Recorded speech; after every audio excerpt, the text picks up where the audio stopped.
speaking. Jadi pada pertemuan kali ini kita akan membahas bagaimana cara kita dalam public speaking, terus juga melatih kepercayaan diri. Oke, sebelumnya perkenalkan.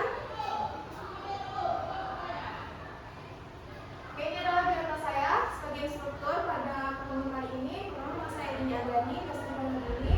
Dapat tanggal lahir di Sawonto pada tanggal 11 Desember 2003. Terus alamat di Kota Sawonto. Saya jurusan dari pendidikan non formal. Oke, sebelumnya teman-teman semuanya udah tahu belum apa itu public speaking? Belum? Oke, sebelum kita membahas tentang public speaking, saya akan jelaskan dulu bagaimana tata ruang dari kelas ini. Di sebelah kiri saya ada pintu, teman-teman bisa lihat. Di belakang juga ada beberapa pintu sebagai jalur evakuasi apabila terjadi kecelakaan seperti kebakaran ataupun gempa bumi saat kita melakukan pembelajaran. Terus di bagian sebelah kanan dan kiri juga ada beberapa jendela, jadi itu bisa masuk sirkulasi udara agar bisa di ruangan ini. Oke, sebelumnya kita akan bahas tentang public speaking. Semangat tidak hari ini? Semangat. Semangat? Atau mau speaking dulu? Mau. Boleh, kita akan speaking terlebih dahulu. Tapi yang bisa jawabnya nanti ada hadiah. Nah, pertanyaannya, maksudnya clue-nya dulu. Clue-nya adalah huruf, oke? Apa clue-nya? Huruf. Oke.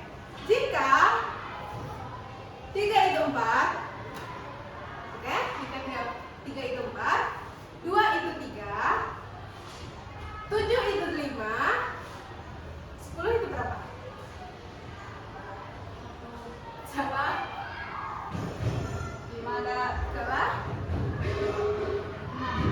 6, salah.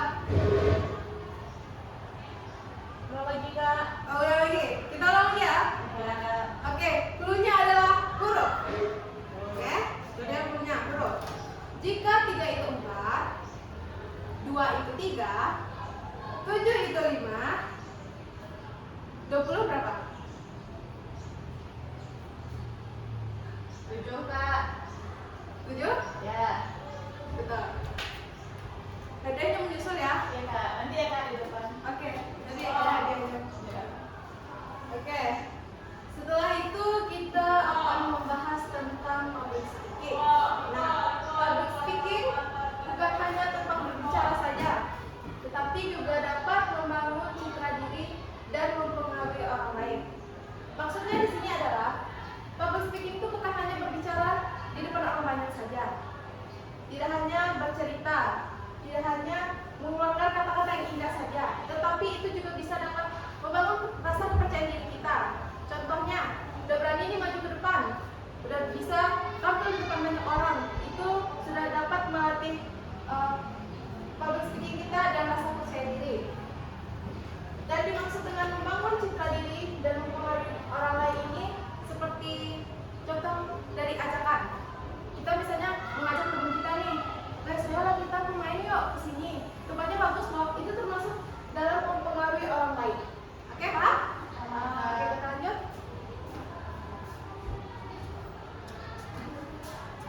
Nah, membahas tentang pengertian public speaking. Yang sudah dijelaskan sebelum tadi, segera saja.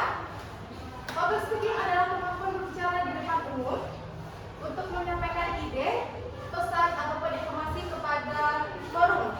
Nah, forum itu seperti forum diskusi. Nah, jadi dalam berbicara di depan umum ada beberapa penyampaian ide ataupun pesan. Jadi dapat memberikan ide ataupun pesan dari diskusi. Nah, forum ini tidak hanya berfokus pada sebuah kelompok pelajar, tapi juga masyarakat. Itu merupakan dalam forum. Adapun 3 tujuan pembelajaran kita pada hari ini, yang pertama itu peserta memahami konsep public speaking, yang kedua peserta mampu berlatih berkenalan singkat dengan teknik dasar, yang ketiga peserta mampu melakukan perkenalan singkat dengan teknik dasar. Oke, kita akan bahas dalam tujuan pembelajaran ini satu-satu. Nah, sebelum itu kita membutuhkan alat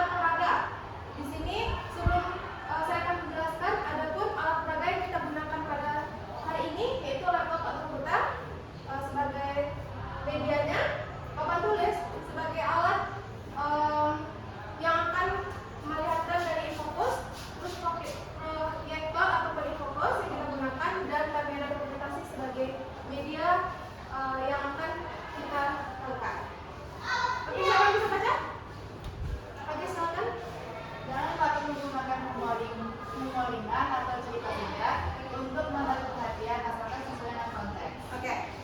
Maksudnya gimana? Maksudnya adalah kita jangan takut untuk bercanda, untuk bercerita, asalkan itu sesuai dengan konteks yang dibahas. Oke, betul. Terima kasih. Siapa namanya, Kak? Azza, Kak. Azza. Oke, terima kasih. Sebelumnya kita belum kenalan dulu. Sebelum itu boleh kenalan satu-satu nggak, Kak? Nggak, Kak. Saya Tasya, Kak. Oh, Kak Tasya, Kak Azza, sama Kak siapa? Clara. Kak Clara. Oke, Kak Tasya. Oke, Kak Tasya. Dan Kak Clara. Oke, maksudnya jangan takut menggunakan humor ringan.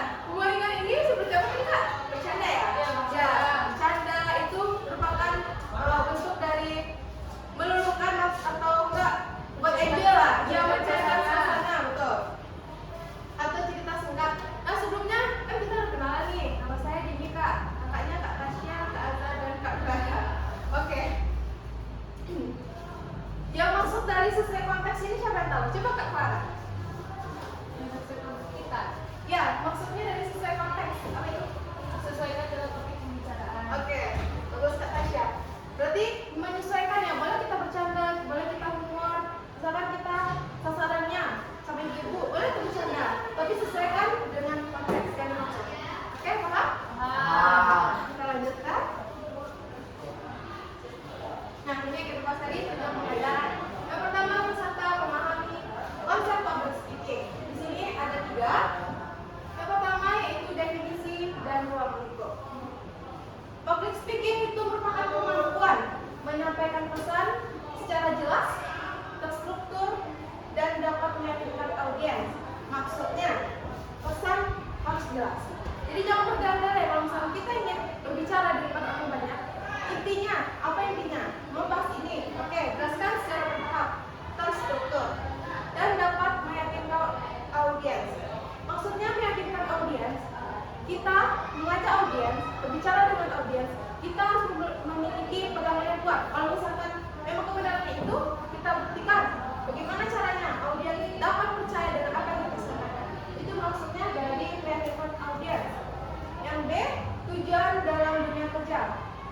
Ini merupakan manfaat dari public speaking. Kita dapat tampil di depan orang banyak, dapat menjelaskan, itu menjadi salah satu faktor yang dapat mempengaruhi kita dalam dunia pekerjaan. Mungkin kalau misalkan kita dalam lingkungan pekerjaan, nggak bisa kita berbicara. Itu kan nggak bisa nih di dalam dunia pekerjaan. Berarti di dalam sebuah perusahaan ataupun lembaga yang akan kita terapkan pekerjaannya, public speaking dapat membantu saat presentasi. Itu contohnya dalam presentasi, dalam briefing sebelum melakukan meeting, pelayanan seperti resepsionis sebelum kita masuk ke dalam, contohnya rumah sakit, hotel atau yang lainnya. Terus menjawab korban, misalkan ada klien kita, rasa nggak ini, Bu? Kenapa gini? Kita bisa menjelaskan karena kita punya pegangan bahwa yang kita jelaskan itu termasuk ke dalam tujuan yang akan kita sampaikan. Oke. Yang C, prinsip komunikasi efektif. Maksudnya di sini orang harus jelas, pesannya harus jelas, terus singkat, sopan dan mudah dipahami. Itu merupakan prinsip komunikasi efektif. Jadi jangan terlalu bertele-tele, intinya saja. Apalagi kita sampai langsung ke dalam masyarakat, itu langsung berbicara langsung. Kalau masyarakat ini kita lihat dia nggak suka bertele-tele, misalkan gimana ya, terlalu berbelit-belit lah orang yang jelasin itu, masyarakat nggak suka. Paham di sini? Ada pertanyaan apa? Oke, kita lanjutkan. Yang kedua, peserta memahami pentingnya kepercayaan diri dalam berbicara. Di sini ada 3 pentingnya kepercayaan diri. Yang pertama yaitu kepercayaan diri mengurangi rasa takut. Ini manfaat yang pertama nih. Jika kita dalam menyampaikan informasi atau pendapat kita tidak percaya diri, itu dapat mengurangi rasa gugup. Jadi kita udah pede nih, tampil di depan banyak orang, di depan bisa menyampaikan apa opini yang kita berikan.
rangkaian pembicaraan.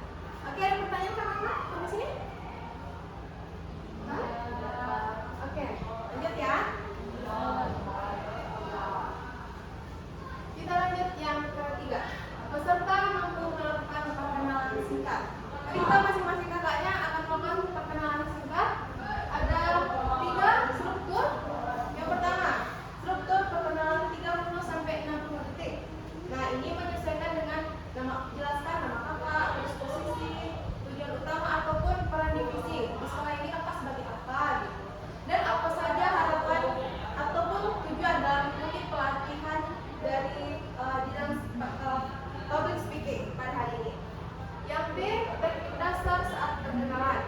Ini sudah saya jelaskan tadi bahwa suara harus jelas, terus tidak terlalu cepat, eye contact ataupun lihat mata audiensnya, serta body language. Ini berdiri tegak, senyum, gerakan tangannya mantap. Dijelaskan bahwa kita paham terhadap materi yang akan kita jelaskan. Yang C, latihan langsung atau practice make it perfect. Ini peserta diminta dapat mempraktikkan langsung perkenalan singkat sesuai dengan teknik dasar yang kita jelaskan tadi. Di sini kalian paham? Oke, siapa yang mau perkenalan diri terlebih dulu? Menjelaskan namanya, posisinya, atau hobinya, pekerjaannya. Kamu? Kak Azza mau? Ke depan kan? Ya, silakan ke depan.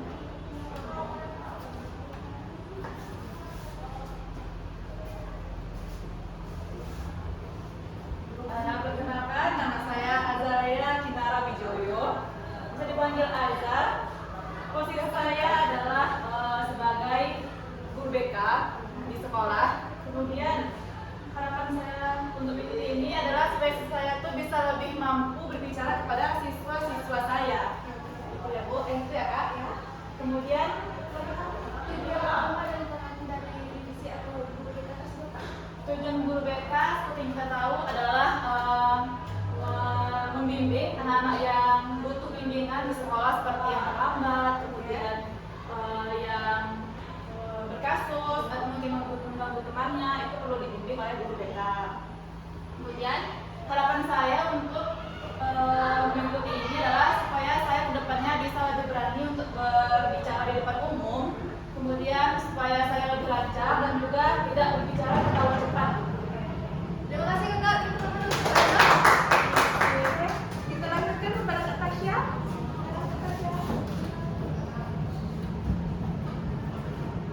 Oke, halo semuanya. Perkenalkan, nama saya Tasya Putri Tafiani. Nah, teman-teman bisa panggil Tasya. Untuk posisi sendiri, saya di sini sebagai guru mata pelajaran matematika. Nah, tugas utama atau peran saya sebagai guru tentunya ingin memberikan yang namanya pelajaran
kita lakukan dari evaluasi setelah pembelajaran. Oke?